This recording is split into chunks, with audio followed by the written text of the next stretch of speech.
আসসালামু আলাইকুম সুপ্রিয় শিক্ষার্থী। আমি রমজান স্যার আজকে তোমাদের সামনে এসেছি রমজান ম্যাথ কেয়ার পক্ষ থেকে। আমি আজকে তোমাদের সামনে আলোচনা করব নবম ও দশম শ্রেণীর জ্যামিতি নিয়ে, অর্থাৎ উপপাদ্য জ্যামিতি, বৃত্ত সংক্রান্ত জ্যামিতি নিয়ে। আজকে আমি তোমাদের সামনে যে প্রশ্নটা নিয়ে আলোচনা করব এটা কিন্তু সংক্ষিপ্ত প্রশ্নের থেকে, অথবা সৃজনশীলের কথা থাকতে পারে, অথবা ওই যে 15টা সংক্ষিপ্ত প্রশ্ন থাকে, যে কোনো 10টা প্রশ্নের উত্তর করতে হয়, সেইখান থেকে এটা পেতে পারো। এখানে বলা আছে পি এ 2x + 3 আর পি বি দেওয়া আছে x + 4। তাহলে চিত্রে পি এর দৈর্ঘ্য কত একক, এই যে পি এ দৈর্ঘ্য কত একক, তাহলে কিন্তু পি বি এর দৈর্ঘ্যটাও হয়ে যাবে। হ্যাঁ, তাহলে এখানে আমরা এটা বের করব।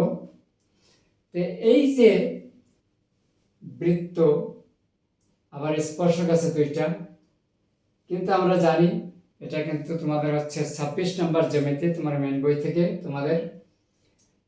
আমরা জানি কেন্দ্র থেকে বৃত্তের বহিস্থ কোনো বিন্দু স্পর্শক দ্বয় পরস্পর সমান, অর্থাৎ পি এ সমান সমান পি বি। ঠিক আছে, এটা হচ্ছে আমাদের ফর্মুলা হিসেবে আর কি। এখন তাহলে আমরা লিখব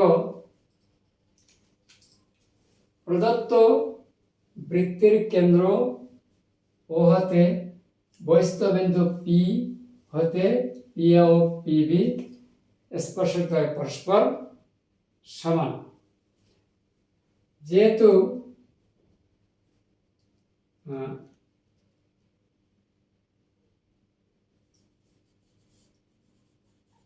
প্রদত্ত বৃত্তের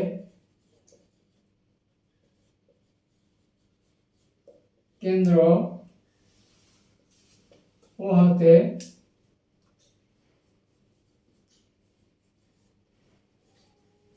বৃত্তের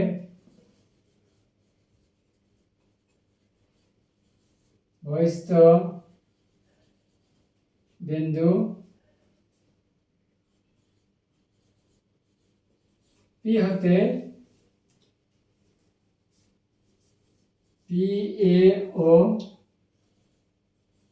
পি বি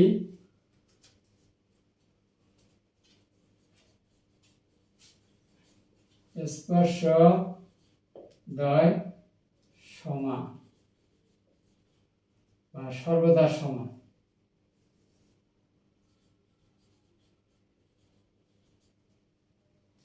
সমান, ঠিক আছে। প্রদত্ত বৃত্তের কেন্দ্র ও হতে বৃত্তের বহিস্থ বিন্দু পি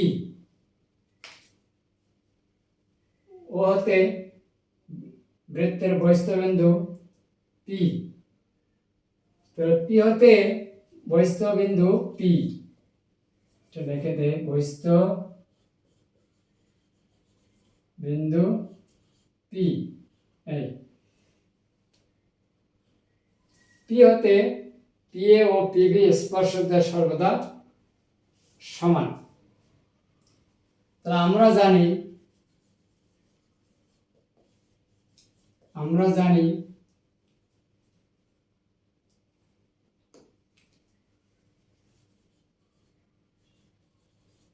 বৃত্তের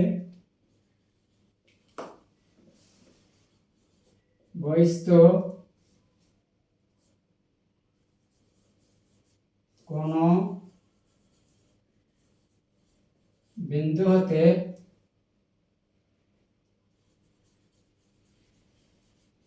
স্পর্শক দ্বয় পি এ ও পি বি সমান। স্পর্শক দ্বয়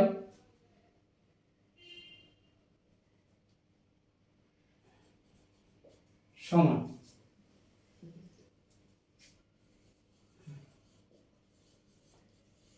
শর্ত মতে আমরা কি লিখতে পারি, যেহেতু পি এ পিবি,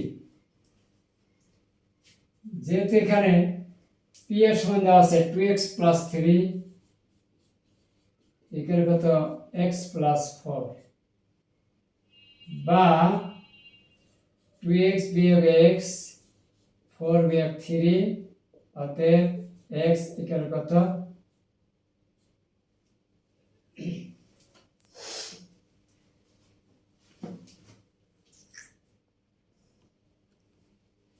1। তাহলে আমরা এখানে x এর মান পেলাম কত 1 একক। তাহলে অতএব কি বলা আছে এখানে চিত্রে পি এর দৈর্ঘ্য, অতএব পি এর দৈর্ঘ্য সমান কত 2x + 3 2 × 1 প্লাস কত 3 2 × 2 + 3 সমান কত 5 একক। এই হয়ে গেল। জ্যামিতি কিন্তু মুখস্থ না, একদম যদি তোমরা বোঝার চেষ্টা করো তাহলে বুঝে বুঝে লিখতে পারবে। এইরকম যে কোনো একটা জ্যামিতি যদি তোমরা শুরু থেকে শেষ পর্যন্ত ভালো করে বুঝে নিতে পারো, পরবর্তীতে যত জ্যামিতি এরকম আছে সবগুলো তোমরা খুব সহজভাবে অনায়াসে বুঝতে পারবে, জানতে পারবে, তোমাদের কোনো প্রকার অসুবিধা হবে না। আজকের এই ভিডিওটি বা আজকের এই জ্যামিতির আলোচনাটি যদি তোমাদের কোনো উপকারে আসে, কাজে আসে, তাহলে অবশ্যই লাইক কমেন্ট শেয়ার করতে ভুলো না। আর যদি পরবর্তীতে এমন কোনো নতুন নতুন গণিতের বা জ্যামিতির ক্লাস যদি পেতে চাও তাহলে অবশ্যই আমার পেজটাকে ফলো করে আমাদের সাথে থাকুন। ম্যাথ হবে সহজ, জ্যামিতিও হবে সহজ, কঠিন নয়। আবার দেখা হবে পরের কোনো ভিডিওতে। সেই পর্যন্ত তোমরা ভালো থাকুন, সুস্থ থাকুন। আল্লাহ হাফেজ।